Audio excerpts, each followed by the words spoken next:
A Igreja Universal é composta dos salvos durante esse tempo.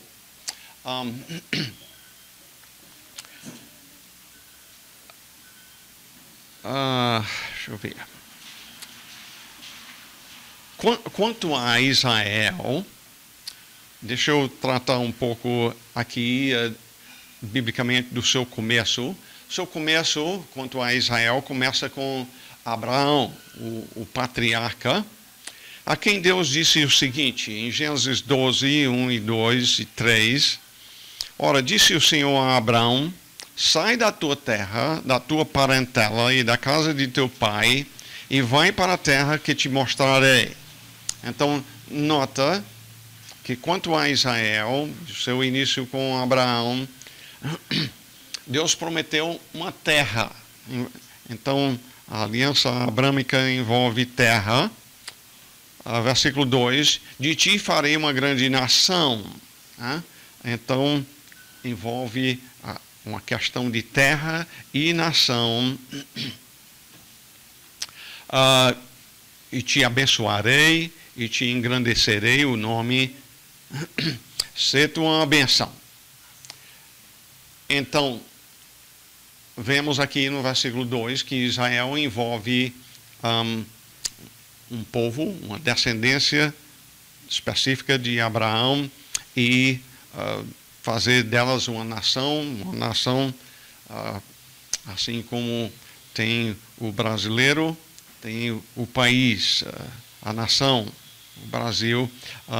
Então envolvia um povo e uma nação. Versículo 3, abençoarei os que te abençoarem e amaldiçoarei os que te amaldiçoarem. Em ti serão benditas todas as famílias da terra.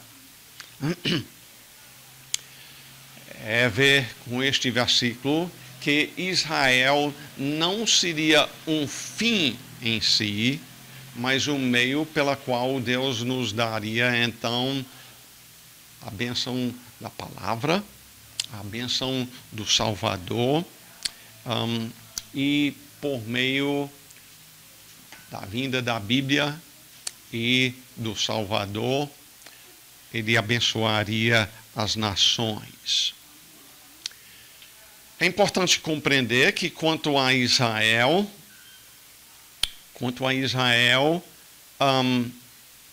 alguns eram salvos, como por exemplo Abraão, Davi, Daniel.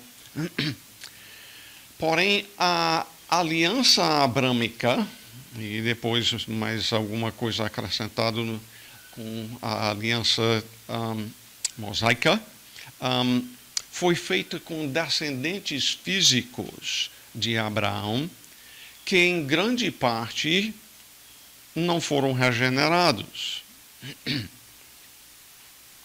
Esta aliança, então, envolvia a terra de Israel. Grande parte das promessas que foram feitas eram promessas físicas. E quanto à igreja, estamos querendo tratar, pelo menos, de algumas das diferenças. Realmente envolve muito mais do que isto, mas na igreja, a igreja universal, os salvos,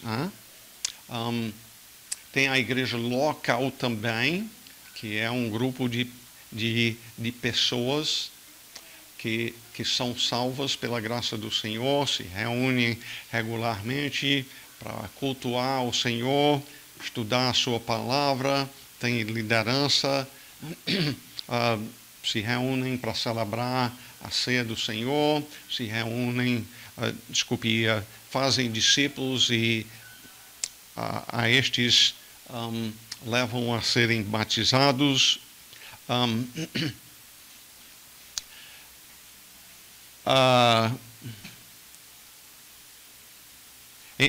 Então, a igreja é composta de salvos.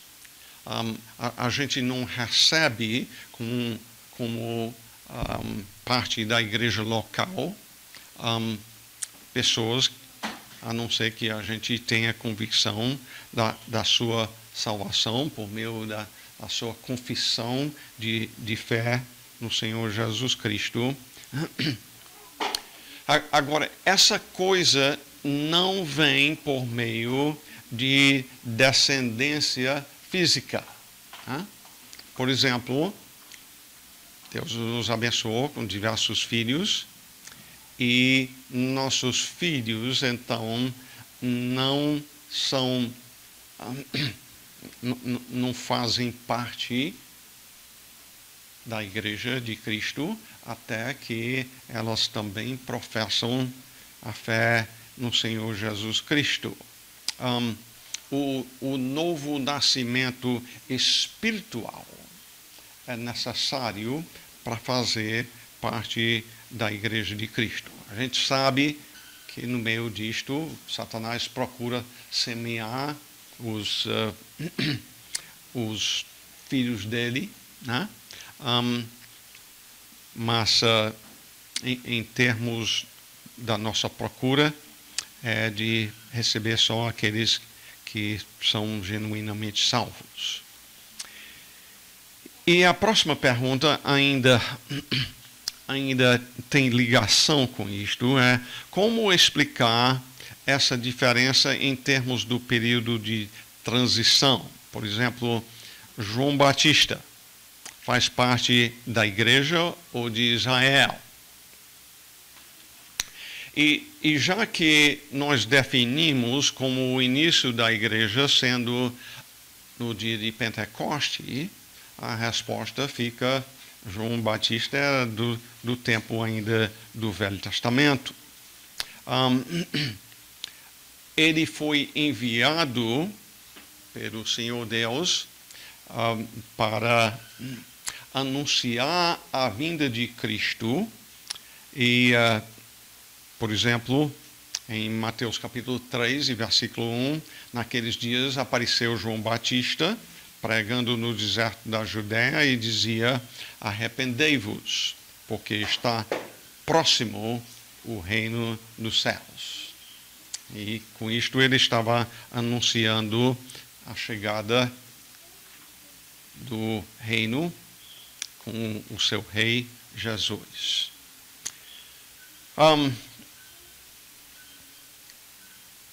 A próxima pergunta também tem certa ligação e talvez vai ajudar um pouco quanto a isto. É o seguinte: os discípulos receberam o Espírito Santo somente no Pentecostes. No Evangelho de João, capítulo 20, versículo 22, é narrado pelo apóstolo: e havendo dito isto, no caso Jesus, soprou sobre eles e lhes disse: recebei o Espírito Santo. Os discípulos então receberam o Espírito Santo neste dia e não no Pentecostes. E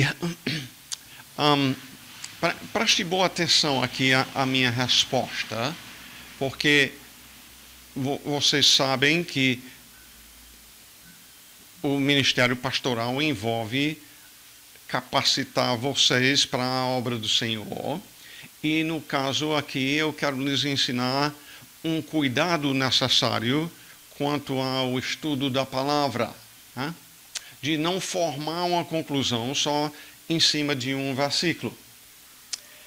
E neste caso eu quero lhes levar, por exemplo, primeiramente a João capítulo 14, versículos 16 e 17, que no caso antecedem João capítulo 20, tá? Essas são palavras de Jesus antes de dizer que ele soprou sobre eles, dizendo: recebam o Espírito Santo. Em João 14, versículo 16, então, e aliás, deixa eu só dizer, nós vamos ver algo que Jesus disse também depois dessa ocasião.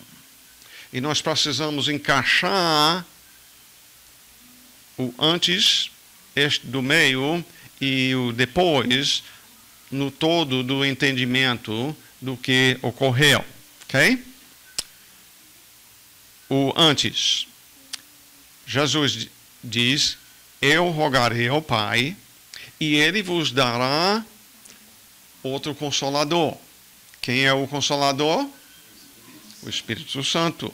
A fim de que esteja para sempre convosco, o Espírito da verdade, que o mundo não pode receber, porque não o vê, nem o conhece. Vós o conheceis, e aí especialmente note esta parte, porque ele habita convosco e estará em vós.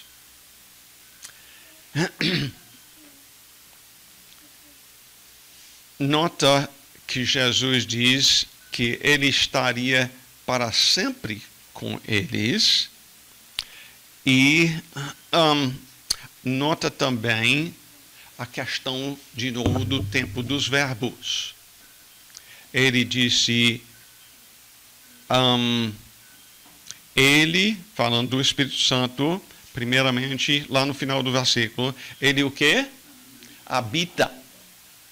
O tempo do verbo habita é presente.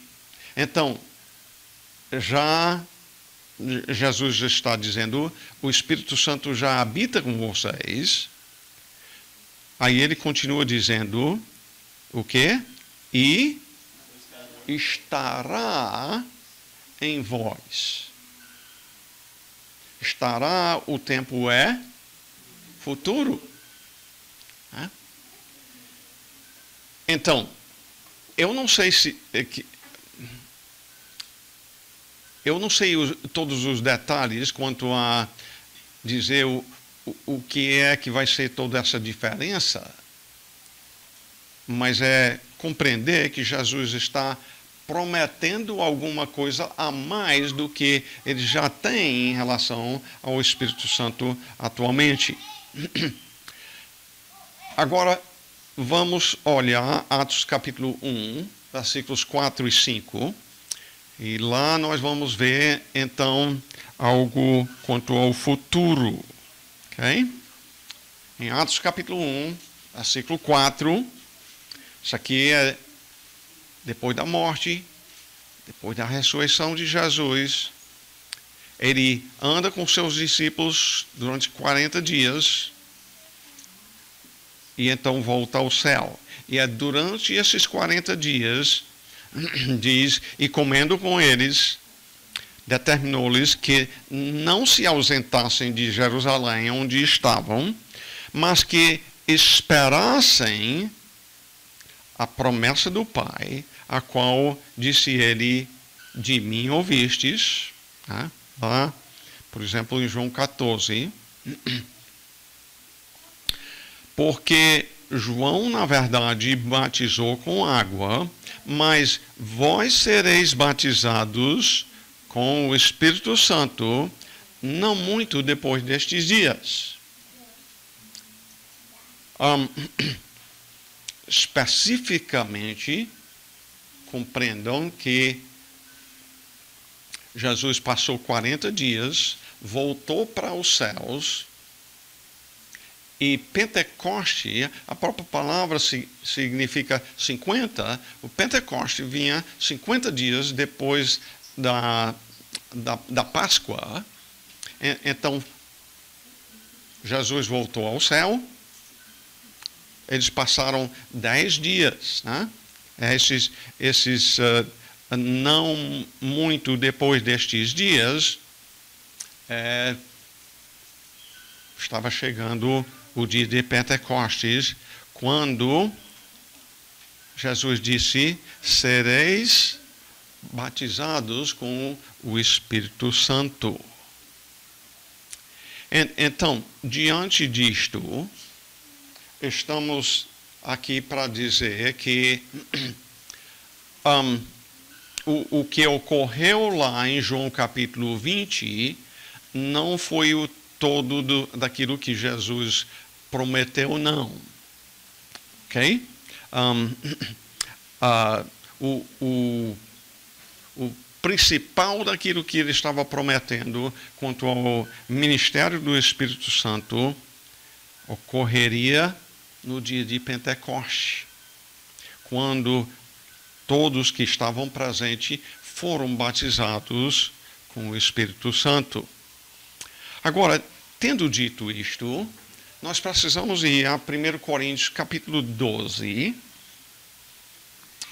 Em 1 Coríntios capítulo 12,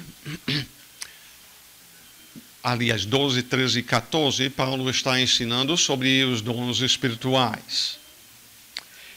E neste texto, em que Paulo fala sobre os dons espirituais, ele diz, nos versículos 12 e 13, porque assim como o corpo é um, falando do corpo humano, e tem muitos membros, e todos os membros sendo muitos, constituem um só corpo, ele está dizendo, o meu corpo, por exemplo, tem olhos, tem ouvidos, tem boca, tem dedos, braços, pernas e uns membros interiores e assim por diante.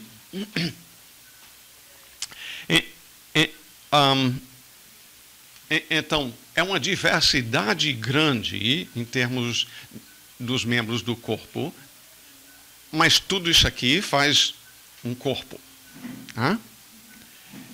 Ele diz, da mesma maneira é com Cristo, e no caso ele está dizendo Cristo e sua igreja, porque a sua igreja é chamada de o corpo de Cristo. Então, por isso ele continua dizendo, pois em um só Espírito, todos nós fomos batizados em um corpo. O que foi então que o batismo no Espírito fez lá no dia de Pentecoste? Inaugurou a igreja. Foi lá que foi começado a igreja. O batismo no Espírito, então, coloca a pessoa como membro do corpo de Cristo. Faz dele parte do corpo de Cristo. Ele diz, pois em um só Espírito, todos nós. Isso aqui é há vários anos depois do dia de Pentecoste. Então, a questão de ser batizado no Espírito Santo, sendo colocado assim como membro da Igreja de Cristo, lá foi o início da coisa, mas continuou sendo o caso que quando a pessoa é salva, o Espírito Santo então o batiza no sentido de colocá-lo como parte do corpo de Cristo. Isto, quer judeus, quer gregos, quer escravos, quer livres, e a todos nós foi dado beber de um só Espírito. Então, com isto, Paulo está dizendo que o Espírito Santo, quando nos faz parte do corpo de Cristo, a sua igreja, ele então nos capacita com dons espirituais com que servimos para a edificação da mesma igreja. Pois bem, dei muita atenção aí, o Diego. Mas vamos para outro aqui. O Edivaldo comenta o seguinte, que também é importante. Pastor, como bem já sabemos, um salvo não perde a salvação. Quando peca, ou quando está em pecado, fato que já é conhecido pelos batistas, minha pergunta é, o que eu perco? Quando peco ou quando estou em pecado? Ou, simplesmente dito, se eu não perdo a salvação, o que é que eu perdo? E para responder isto, primeiramente, nós precisamos explicar um pouco o que nós queremos dizer quando nós falamos sobre a segurança dos salvos. Não estamos dizendo que todo mundo que professa ser evangélico, por exemplo, ou que levantaram a mão dizendo que aceita Jesus, ou repetiram uma certa oração. Nós não estamos dizendo que todos esses são salvos, não. Quando nós falamos de salvo, nós estamos referindo primeiramente àquilo que Deus faz quando Ele salva alguém. Por exemplo, a Bíblia afirma que quando Deus salva o homem, Ele o adota como filho. Efésios capítulo 1. Ele o dá a vida eterna. João 3,16. Ele guarda nas suas mãos as suas ovelhas. João capítulo 10, onde nós estudamos a Bíblia recentemente. E Jesus lá diz que ninguém tira da mão dele. Então, é por isso que nós falamos de o salvo não perder a salvação, porque estamos falando daquilo que Deus fez, não daquilo que o homem tem feito. Tendo estabelecido isto, então vamos à pergunta: o que é então que eu venho a perder se eu ou quando eu pecar? Eu gosto de ilustrar diante daquilo que eu já disse, de Deus fazer do salvo um filho dele. Eu gosto de ilustrar assim: o Caleb é meu filho. O que foi que o Caleb fez para se tornar meu filho? Nada. O que é que ele pode fazer para deixar de ser meu filho? Também nada.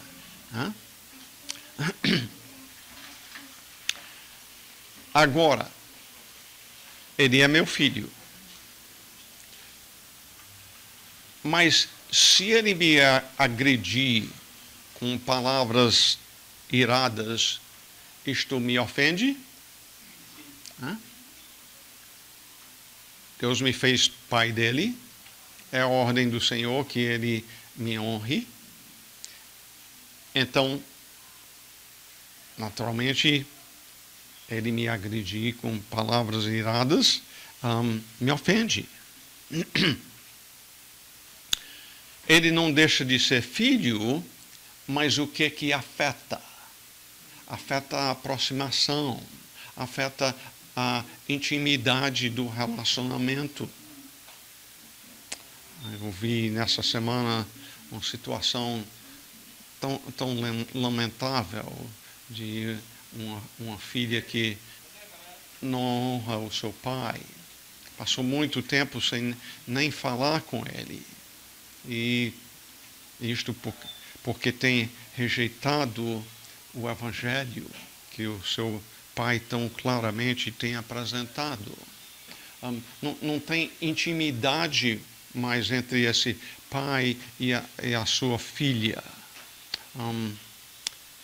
É de rasgar o coração do pai. Mas ela não deixou de ser filha dele. Mas o pecado dela de não honrar pai e mãe, entre outras coisas, tem criado inimizade.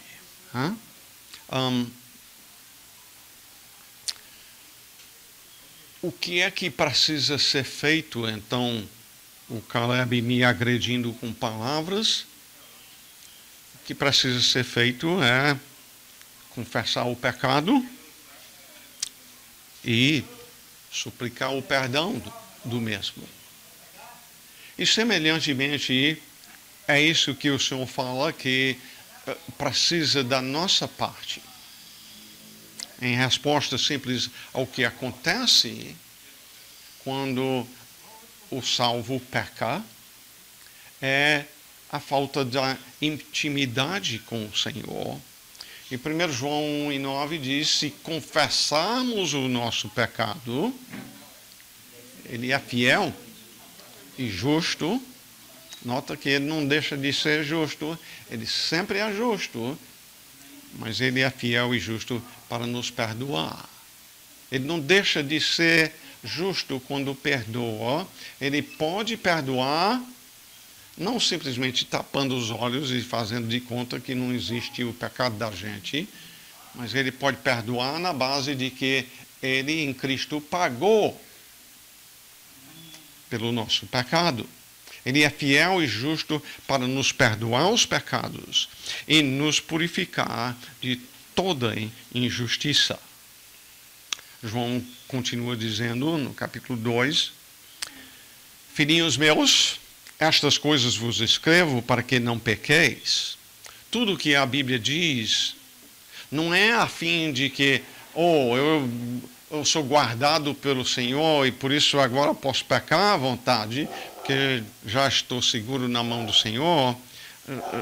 Jamais nada das Escrituras deve nos levar a isto, mas tendo escrito para nos levar a não pecar, se todavia alguém pecar, temos advogado junto ao Pai, Jesus Cristo, o justo.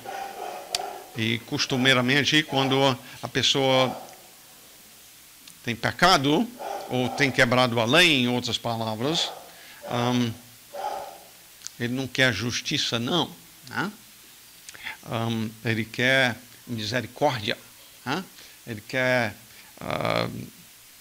que não seja aplicado toda a pena do pecado. Mas Jesus não somente pagou, mas ele advoga justamente, podendo dizer ao Pai, olha, é verdade que Satanás está aqui acusando o meu filho, é verdade que ele me ofendeu, mas isso aqui já foi resolvido em Cristo. Cristo pagou. Ele é a propiciação pelos nossos pecados, não somente pelos nossos próprios, mas ainda pelos do mundo inteiro. Ok, vamos a outra pergunta aqui. Lembrando que sobre as consequências do pecado de um cristão, há a correção. Muito bem. Está sujeito à correção. Está sujeito à disciplina. Disciplina, Aham. se vós estiveres sem disciplina, não sois Não é nem filho. bastardo. Muito bem. Boa. Quem está sob o pecado, certamente estará debaixo da disciplina. É verdade. E além disto, é bom mencionar que a pessoa muitas vezes pode chegar a ter que sofrer consequências terrestres. Né? Roubou,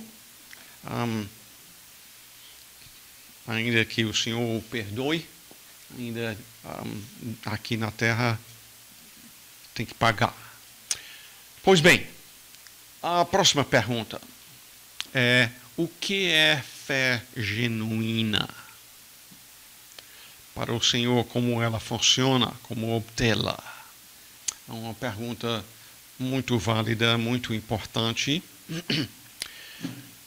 Primeiramente, eu quero deixar claro, se estamos falando de fé genuína, é compreender que tem tipos de fé, mesmo falados na Bíblia, que não salvam, que não são genuínos em termos de salvação.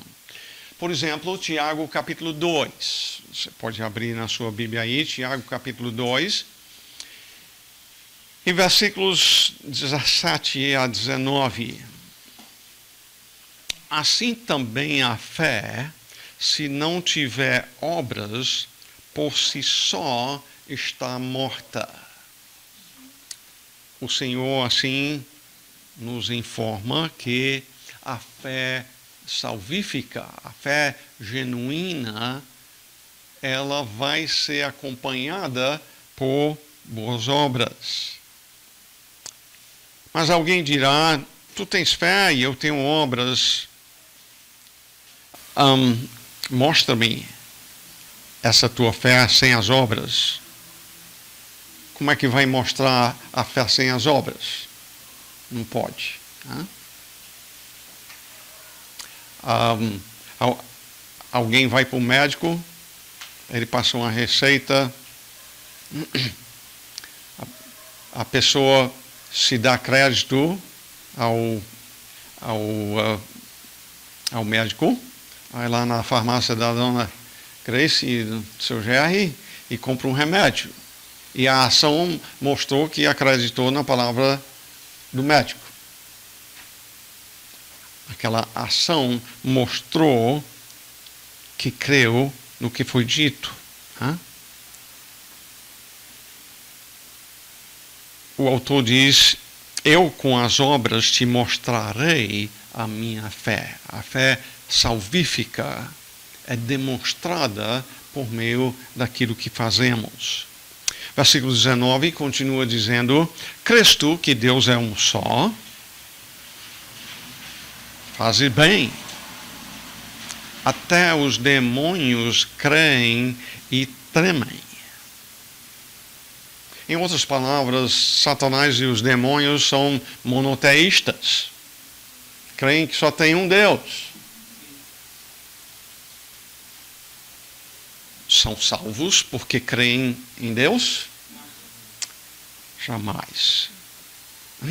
Esta fé deles é uma fé em termos de acreditar na sua existência. Aliás, eles até sabem, como um disse a Jesus, você veio aqui nos atormentar antes do tempo. Eles entendem que vamos ser julgados, vamos ser lançados no inferno. Mas é uma fé que se submete voluntariamente e em amor a fazer a vontade do Senhor? Não é uma fé salvífica. Então, não é da parte dos demônios, mas também isto é verdade quanto a seres humanos. Em João capítulo 2, aliás, em João nós não teríamos só esse exemplo, mas é muito claro, em João capítulo 2, versículo 23 a 25, diz, estando ele, Jesus, em Jerusalém, durante a festa da Páscoa, isso no começo do ministério de Jesus, vendo os sinais que ele fazia, os milagres, né, creram no seu nome. Mas o próprio Jesus não se confiava ou não creu neles, porque os conhecia a todos. E não precisava de que alguém lhe desse testemunho a respeito do homem, porque ele mesmo sabia o que era a natureza humana. As pessoas aqui, no versículo 23, então, creram em Jesus. É isso que o texto diz. Mas eram salvas? Não eram.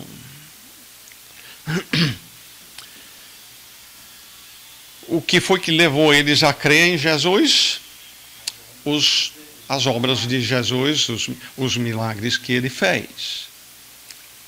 Mas uma coisa que eu chamaria a atenção de vocês é acreditar que Jesus pode fazer milagres envolve uma convicção de pecado e da necessidade da morte, de confiar na morte dele para salvá-lo? Não. A pessoa pode crer que Jesus faz grandes milagres e nunca se arrepender do seu pecado e crer em Cristo.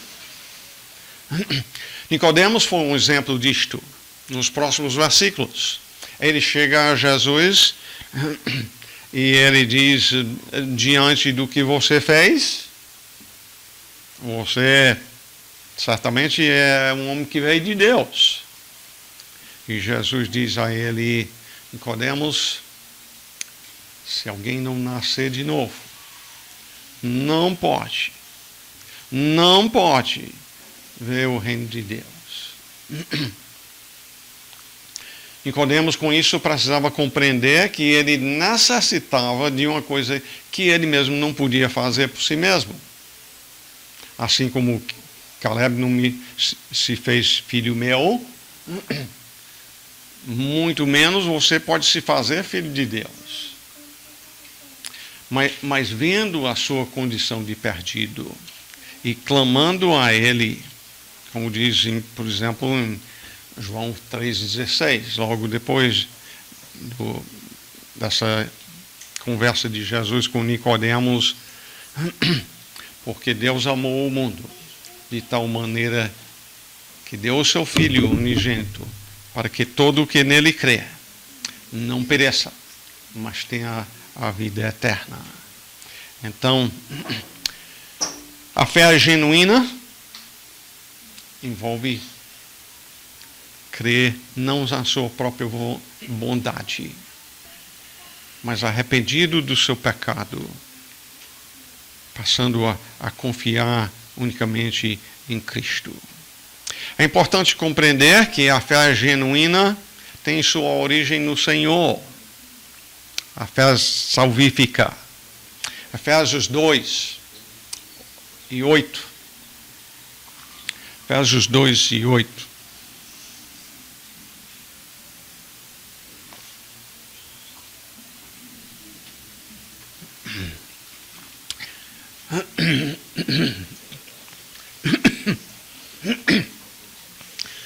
Porque pela graça sois salvos mediante a fé.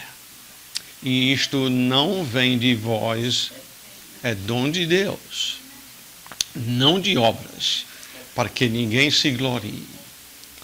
Tudo em relação à salvação é obra do Senhor. Se fosse obra nossa, a consequência é que o louvor, a glória, viria para nós. Aí ele continua falando sobre o fruto da fé genuína, porque somos feitura dele, foi ele que nos salvou, criados em Cristo Jesus, para boas obras, a finalidade, as quais Deus de antemão preparou para que andássemos nelas. Paulo nos diz que a fé genuína é dada por Deus e tem um resultado. A pessoa não é mais escrava do pecado, ele é uma nova criatura e sua vida transformada produz boas obras. Estas são consequências da fé genuína, não a causa da fé genuína. É diante destas verdades que Paulo diz em 2 Coríntios, capítulo 13, versículo 5, ele diz, examina para ver se a sua fé é genuína. É coisa que até o crente deve fazer, para não ser enganado, não ser um que crê em Cristo, mas nunca foi feito um filho de Deus, nunca recebeu a vida eterna, não é um guardado pelo poder do Senhor.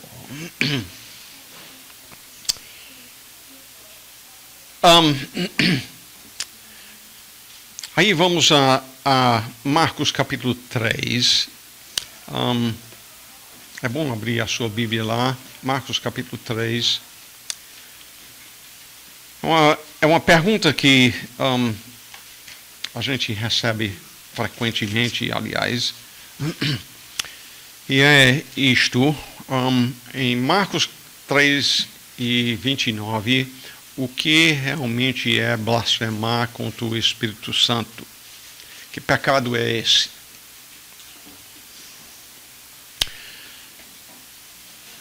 Sempre quando vamos tratar de um versículo, é importante considerar o contexto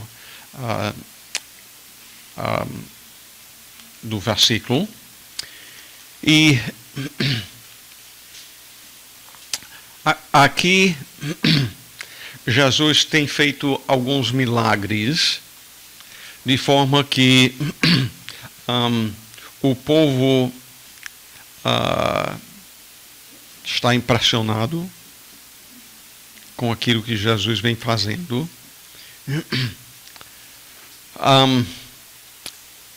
E aí os escribas, no versículo 22,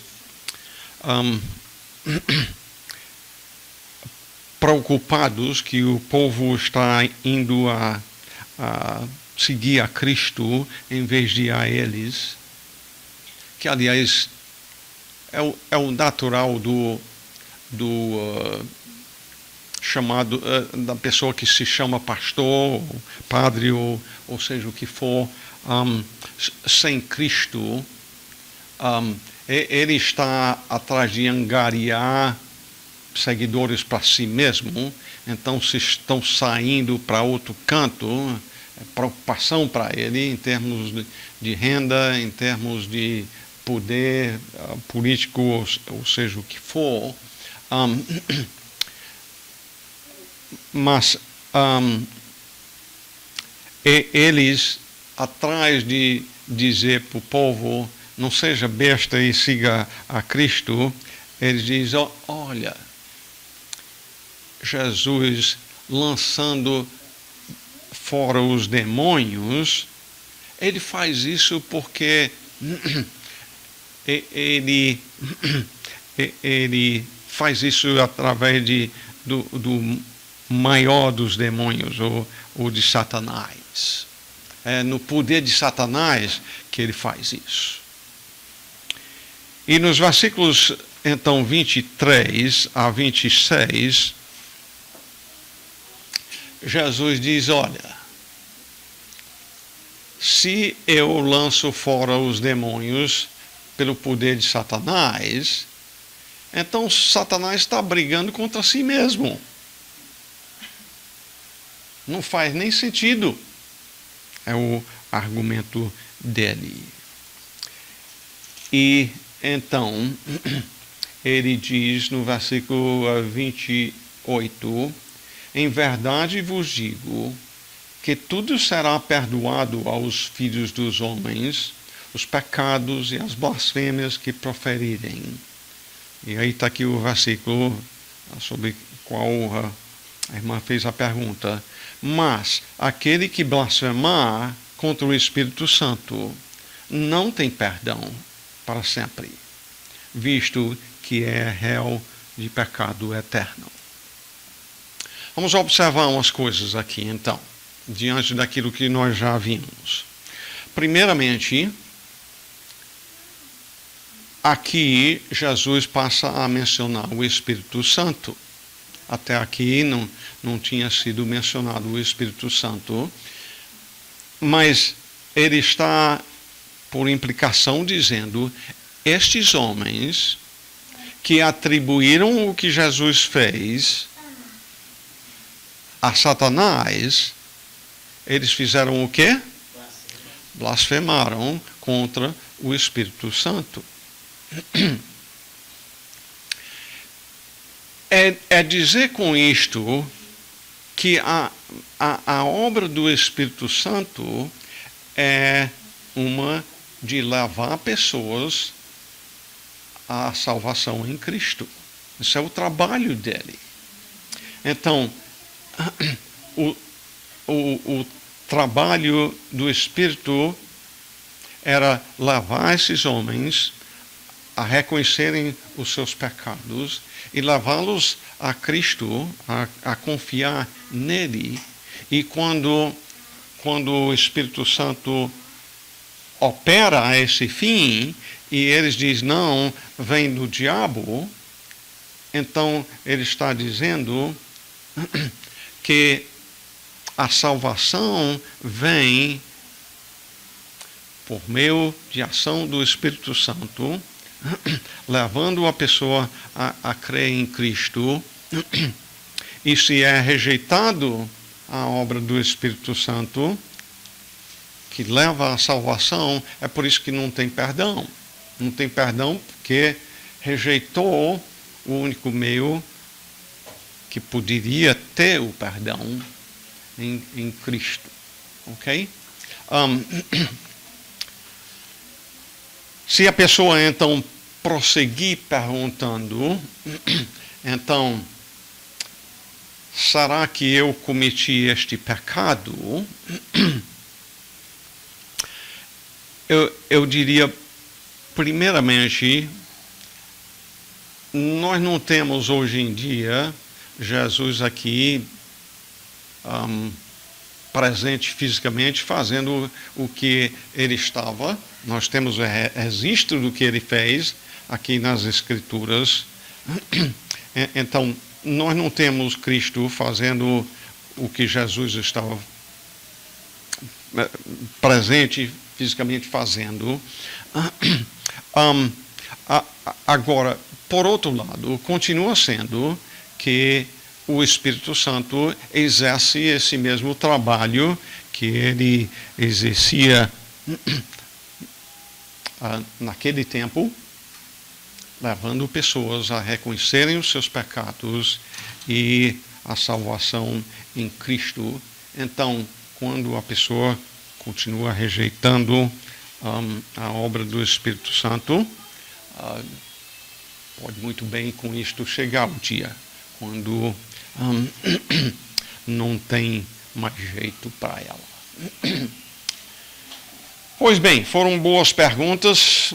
O Gerlano me deu as perguntas da Esther, mas de qualquer maneira o tempo está esgotado. Eu nem respondi todas as que os outros tinham me enviado, não, mas eu selecionei as mais fáceis. Brincadeira aí. Eu selecionei as que eu achava que seria mais importante para o grupo aqui, porque teve perguntas aí que não foram fáceis, não. Mas as que eu achei que seria mais importante para o grupo, eu respondi aqui. Vamos orar. Muito obrigado, ó Pai, por tua bondosa mão para conosco. Te agradecemos que a tua palavra tem a resposta para as nossas perguntas. Espero, Senhor, que por meio daquilo que fizemos aqui nesta manhã, tenha ajudado alguns a saberem estudar a palavra, que não somente com isto mas tenhas acrescentado o nosso conhecimento da tua pessoa e da salvação que temos em Cristo. Tu conheces o coração de cada um que está aqui nesta manhã, Senhor, e pedimos que, tendo algum que ainda não nasceu como filho de Deus, que essa pessoa busque a compreender isto hoje, que possa buscar alguém aqui para falar mais sobre esta coisa tão importante. Te agradecemos por cada um que chegou aqui, por cada um que nos tem seguido também na internet. Que o Senhor supra a necessidade de cada um. E nós rogamos no nome de nosso Senhor Jesus Cristo. Amém.